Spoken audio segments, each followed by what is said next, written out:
You've got 38 on the right, 40 on the left today. And we're rolling. It's early morning in Kandahar and the RAF Tornado crews are flying round-the-clock missions, protecting the troops below. In the skies high above Helmand, Tornado pilot, Flight Lieutenant Scott, and navigator, Flight Lieutenant Napton, are on their first sortie of the day. Weather for the rest of the week, it's a bit of instability creeping in.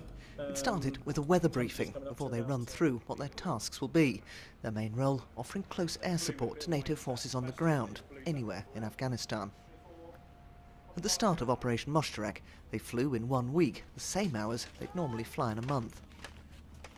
It was what we trained to do, so to actually get there and achieve that end result of doing it for real is quite rewarding. The first time was quite slow, a slow build-up. The second time it was in support of some American troops, and the guy was literally screaming on the radio to get us down. So at that point you'd try and move things a little bit quicker. The RAF's Tornadoes have been in service for around 28 years, and the squadron that's been here since January has already flown more than 200 sorties and played a vital role in Operation Moshtarak. On one mission, 9 Squadron's commander had to locate and then bomb a Taliban rocket position to help soldiers under fire, using the Tornado's sophisticated camera pod to find the target. We had intelligence that there was a rocket pointing at them about a kilometre north of the village.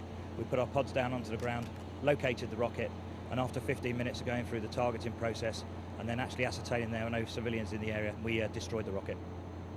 This was the moment of impact filmed from the Tornado, flying at 7 miles a minute, thousands of feet up. But such footage, usually classified, isn't just about dropping bombs.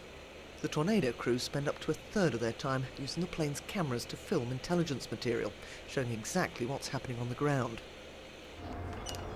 In a tiny office, the men and women of the Tactical Imagery Wing are busy analysing the pictures the air crews brought back today. It can even be viewed in 3D, showing the height of compound walls or changes to the road surface that could betray the presence of a roadside bomb. We are able to identify down on the ground the subtleties on the ground that may identify there's an IED, and if we do, we'll directly send out to the troops on the ground a threat warning for them to avoid it or for them to clear the IED on the ground. So this is saving lives? Absolutely, that's our primary objective here, is to save lives and to remove the IED threat from on the ground. As the Tornadoes return, the engineers have hours of maintenance to do to make sure that nothing goes wrong in the air. But for the others, as darkness falls, it's the end of a long working day.